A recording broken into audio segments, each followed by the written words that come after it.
inserting other anime characters in the Jujutsu Kaisen verse. I selected a couple off the top of my head I thought would be pretty cool fits. Depending on how this video does, I'll do another one because there were definitely some characters that I would have needed more time for because some of them just have too many damn abilities. First up, we got Hisoka, the killer clown who likes children just a little bit too much. He would low-key be a menace in JJK. Currently in the manga, he has my favorite side plot by far in HunterxHunter with his hunt for the Phantom trope.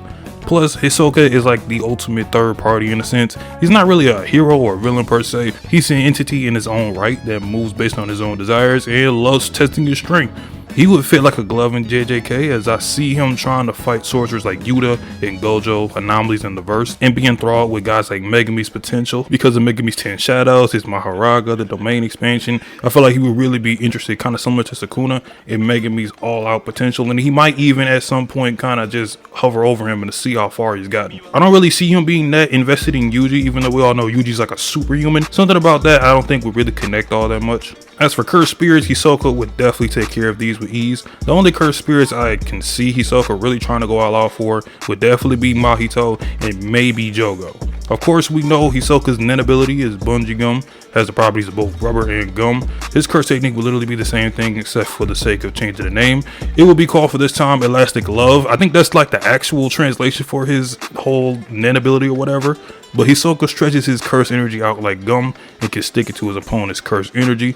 Still able to grab and pull objects, people, use it to stretch it and catch projectiles. He can do everything that he's normally been doing in the HunterxHunter series.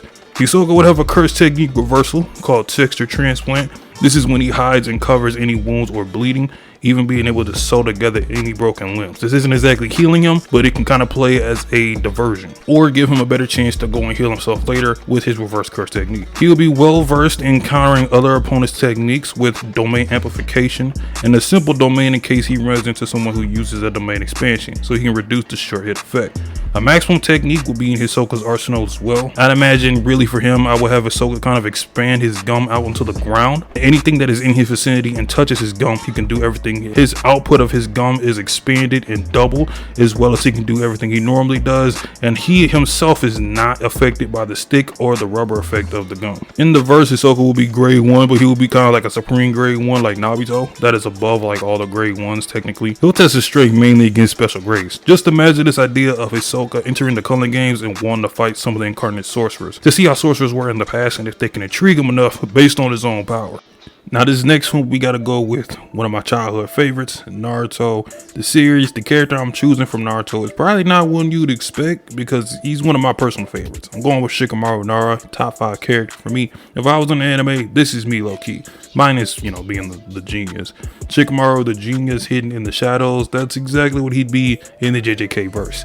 Second year student, Shikamaru Nara from the Kyoto school, grade 1 sorcerer. Curse technique would be shadow manipulation. I could not come up with a better name because I suck on names. Sorry, you're gonna have to deal with that. Shikamaru can control his shadow and any shadow he sees and attaches it to. He can manipulate and take control of it and change the form of. This affects people, curses, and objects. And he will have an extension technique called Void of Shadows. Takes his shadow and he covers himself up with it, kind of giving him a shadowy form. He can move faster and he will basically move like a shadow. He'll kind of slide around rather than walk, as well as being able to hide within other objects or people's shadows and basically kind of living in within the shadow. And in this, he can also as well change the shape and form of what he is and even harden himself with almost like a shadowy armor. He has a jutsu called Shadow Pull, so he would be able to kind of reach his arm out, turn himself into a rope or create a rope with his shadow and pull people within from their own, wrap them up, etc. He's seen him blow people up with it. Now, based on how he is in the Naruto series, I can't really imagine Shikamaru with a domain expansion because part of what makes Shikamaru great is how far he took the shadow ninjutsu, which is not an overpowered or even a feared jutsu to begin with. I feel like he definitely have an arsenal of cursed tools though to help him out. Considering Shikamaru will be weak physically and handicapped in open areas, I'd say he'd carry kunai, curse C4 that detonate when you release your curse energy from said set C4, and curse tool knuckle knives that you can extend imbuing your curse energy into them, creating an extra extension of the blade. And since Shikamaru is such a smart character and a genius, I feel like him and curse energy will go hand in hand together. Not to mention, if you want to be a good sorcerer or even a great sorcerer, you have to be highly intelligent in battle and even using your surroundings to your advantage in certain scenarios. It's a lot that goes into the Jujutsu Kaisen battles, and I think he will fit in like a glove. Next is a character from the recent season of JoJo's Bizarre Adventure Part 6 Stone Ocean, Weather Report. Now, Weather Report's curse technique will be weather manipulation. Weather within a 30 feet radius can change the atmosphere of the area around him.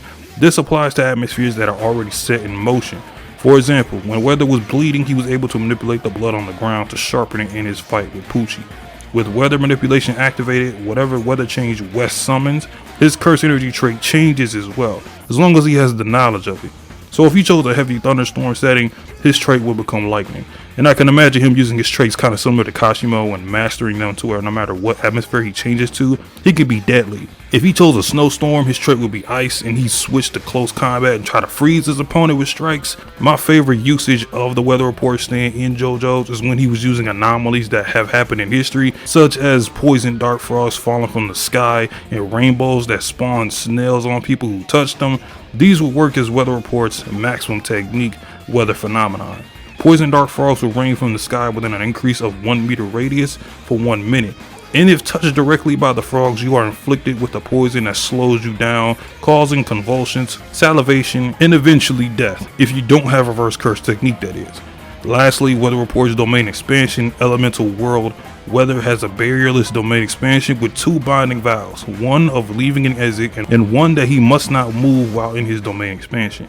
This domain will have a 2 meter radius, and inside this domain, Weather is no longer limited to history or phenomenon of weather. He is free to create and manipulate whatever weather he chooses to come to his imagination.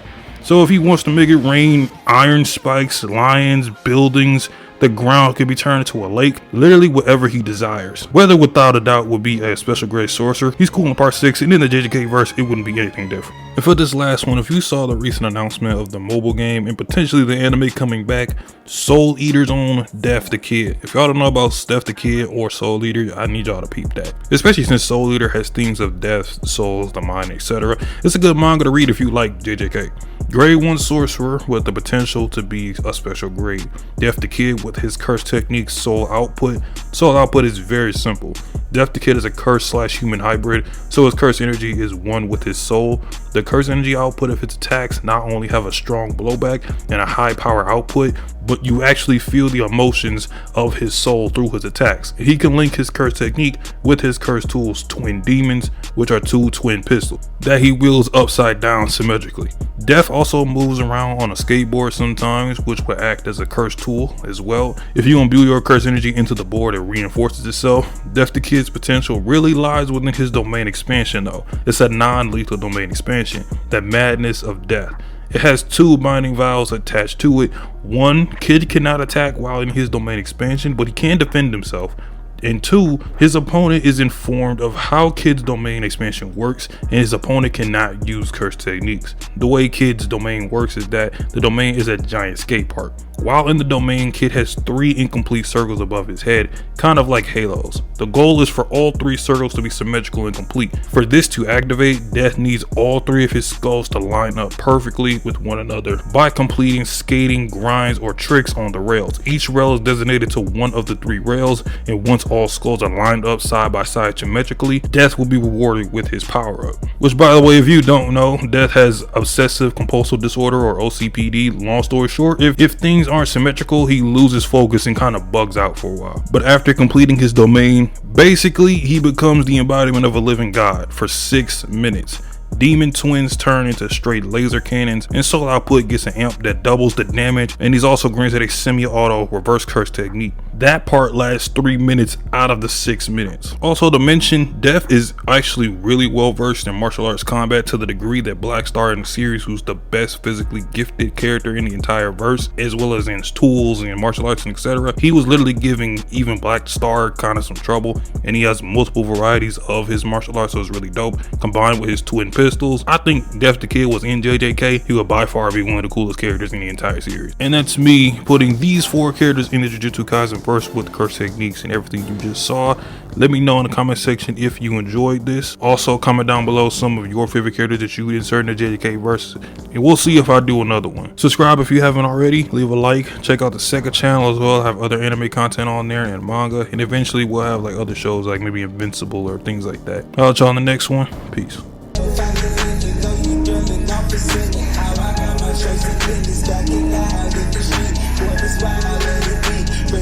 I got my